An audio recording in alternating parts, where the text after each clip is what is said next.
Okay, so this is a podcast on game theory and its use in political science and comparative politics, and the prisoner's dilemma. So I'll set up the prisoner's dilemma and how you, what it means, how you can understand it, and that way you'll be able to understand the Snyder reading a little bit better. Okay.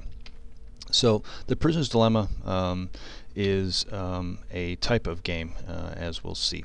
Now, game theory. So game theory, we know game theory sort of is based on the idea of rational choice, that individuals act on their preferences and beliefs to maximize their expected utility. Now, if you remember from one of the previous podcasts, I showed you how LeBron James, by stepping back to hit a three-point shot, was maximizing his expected utility. So the question is, if that's the case, if by stepping back behind the three-point line he's maximizing his expected utility, why doesn't he do it all the time? Why doesn't he just sit behind the three-point line and drain threes on his opponents? Well, the answer is obvious to anyone who watches basketball or who knows anything about basketball, and that is that there's a defender, more than one defender often, that is standing in his way. So this sort of gets at the idea behind, or the premise behind, game theory, which is game theory has evolved as a way to understand, to model, and to predict how individuals will act in situations in which they are in non-cooperative situations, such as two opponents on a basketball court. And how can we predict, how can we understand, how can we model the behavior of two individuals who are in a non-cooperative situation and who is each trying to maximize his or her expected utility? That's the idea behind game theory. Now, it developed as a subfield of math and econ, and it tried to explain how, as I said before, how individuals who are rational actors behave in non-cooperative situations.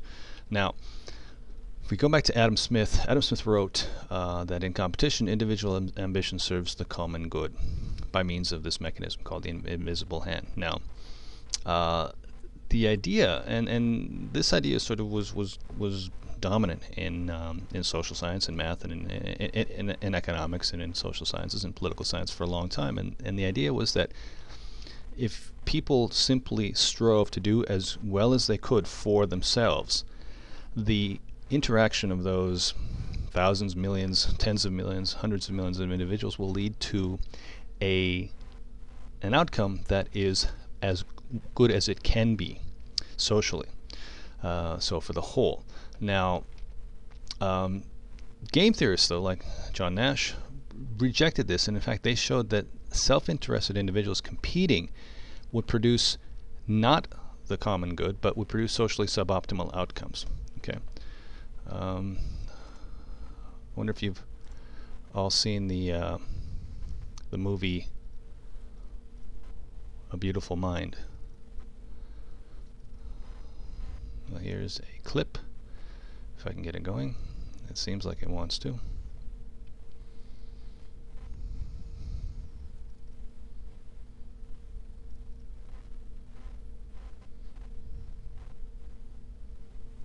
Here we go.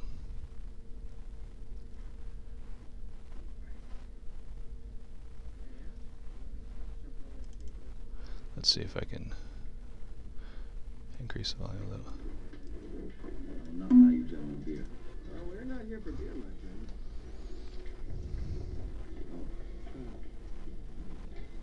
Anyone else do this? Just moving in slow motion. Will she want a large wedding, you think? Should we say swords, gentlemen? Pistols at dawn. Have you remembered nothing?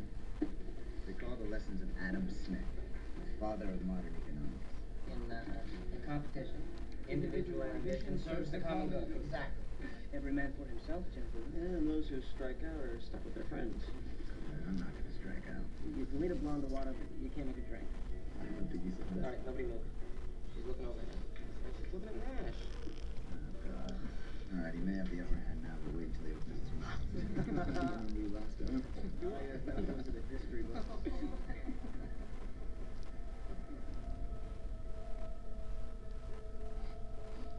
Adam Smith needs revision. What are you talking about? We'll go for the blonde.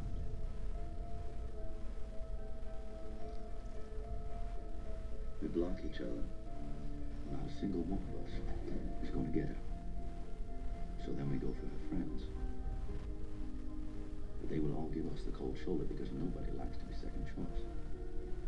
But what if no one goes for the bluff?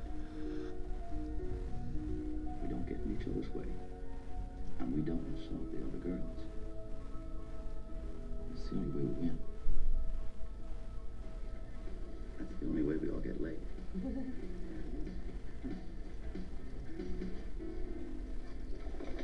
Adam Smith said, the best result comes from everyone in the group doing what's best for himself, right? That's what he said, that's right? Incomplete. Incomplete. Okay? Because the best result will come from everyone in the group doing what's best for himself and the group. This is some way for you to get the blonde on your own. You can go to hell. Governing dynamics, gentlemen. Governing dynamics. Adam Smith. Who's wrong? Yep, there we go. Careful. Thank you.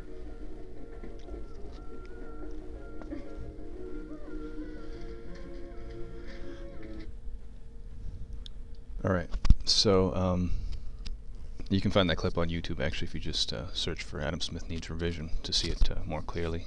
Now, so I'll talk about that in a second, but the use of game theory is ubiquitous in political science.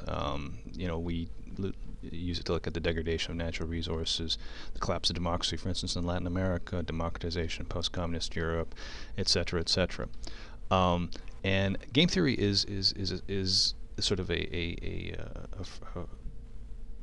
term that describes a whole series of attempts to model behavior. And the Prisoner's Dilemma is a popular game, so it's one of the games in game theory. That's a lot of times there's a tendency for undergrads to equate game theory with Prisoner's Dilemma. Prisoner's Dilemma is a type of game within the larger the larger sort of theoretical enterprise called game theory. It's the most popular game, and it's used the most often. So, and in fact, it's used. A modified version of this game is used by Richard Snyder in his book, in his article about lootable wealth and political disorder. So we'll look at that. So, the prisoner's dilemma. What is a prisoner's dilemma? Well, there's this fable about Bonnie and Clyde. They're captured by the state police. I'll let you read that. Okay, so read that. Pause it for a second, and then we'll go on to here. What happens if Bonnie and I confess? Okay, this is the fable continued. Now, so what do we have here? So the idea is generally is that you have two prisoners. They are set in separate rooms. They cannot interact. They cannot cooperate with each other.